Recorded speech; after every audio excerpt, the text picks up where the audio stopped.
I'm what you could call a collector of bootleg Pokemon games. Pokemon Diamond and Jade, Chaos Black, etc. It's amazing the frequency with which you can find them at pawn shops and Goodwill, flea markets, and such. They're generally fun, even if they are unplayable, which they often are. The mistranslations and poor quality make them unintentionally humorous. I've been able to find most of the ones that I've played online, but there's one that I haven't seen any mention of. I bought it at a flea market about 5 years ago. Here's a picture of the cartridge, in case anyone recognizes it. Unfortunately, when I moved 2 years ago, I lost the game, so I can't provide you with screen caps. Sorry. The game started with the familiar Nidorino and Gengar intro of Red and Blue version. However, the press start screen had been altered. Red was there, but the Pokemon did not cycle through. It also said Black version under the Pokemon logo. Upon selecting New Game, the game started the Professor Oak speech, and it quickly became evident that the game was essentially Pokemon Red version. After selecting your starter, if you looked at your Pokemon, you had in addition to Bulbasaur, Charmander, or Squirtle, another Pokemon, Ghost. The Pokemon was level 1. It had the sprite of the ghosts that are encountered in Lavender Tower before obtaining the Sylph Scope. It had one attack, Curse. I know that there's a real move named Curse, but the attack didn't exist in Generation 1, so it appears it was hacked in. Defending Pokemon were unable to attack Ghost. It would only say they were too scared to move. When the move Curse was used in battle, the screen would cut to black. The cry of the defending Pokemon would be heard, but it was distorted, played at a much lower pitch than normal. The battle screen would then reappear, and the defending Pokemon would be gone. If used in a battle against a trainer, when the Pokeballs representing their Pokemon would appear in the corner, they would have one fewer Pokeball. The implication was that the Pokemon died. What's even stranger is that after defeating a trainer, the battle commands would appear again. If you selected Run, the battle would end as it normally does. You could also select Curse. If you did, upon returning to the overworld, the trainer's sprite would be gone.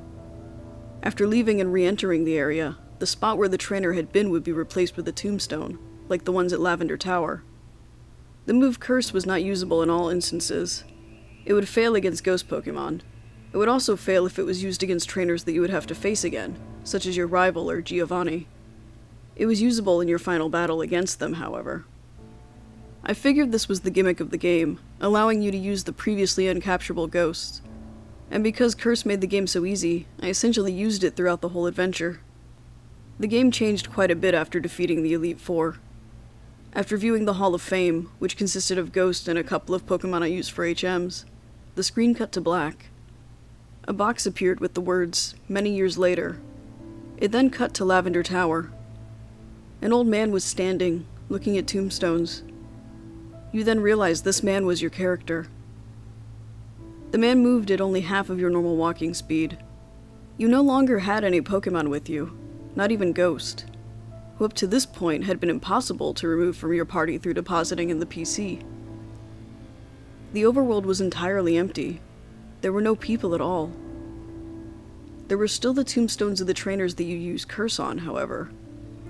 You could go pretty much anywhere in the overworld at this point, though your movement was limited by the fact that you had no Pokemon to use HMs.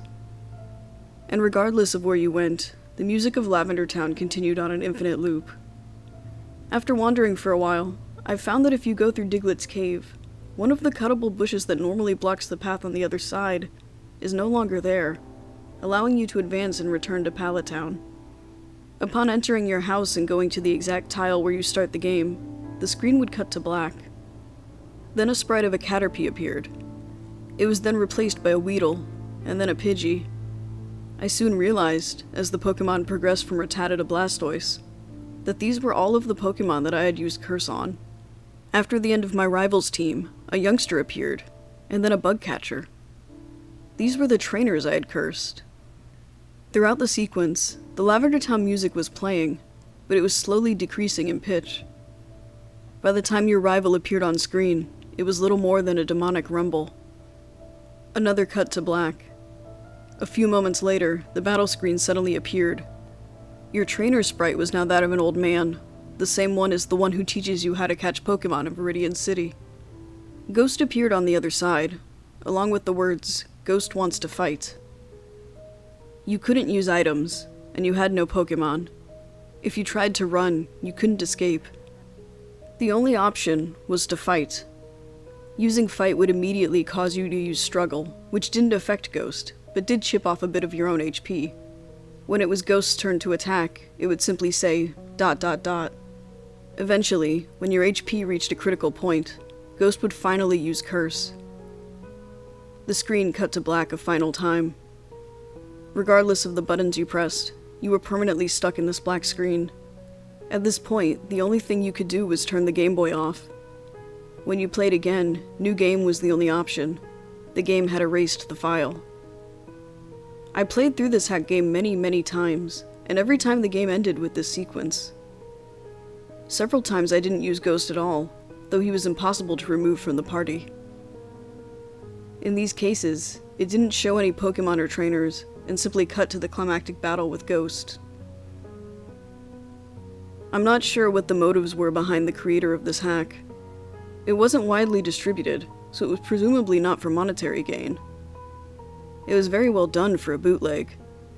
It seems he was trying to convey a message, though it seems I am the sole receiver of this message. I'm not entirely sure what it was. The inevitability of death? The pointlessness of it? Perhaps he was simply trying to morbidly inject death and darkness into a children's game. Regardless, this children's game has made me think, and it has made me cry.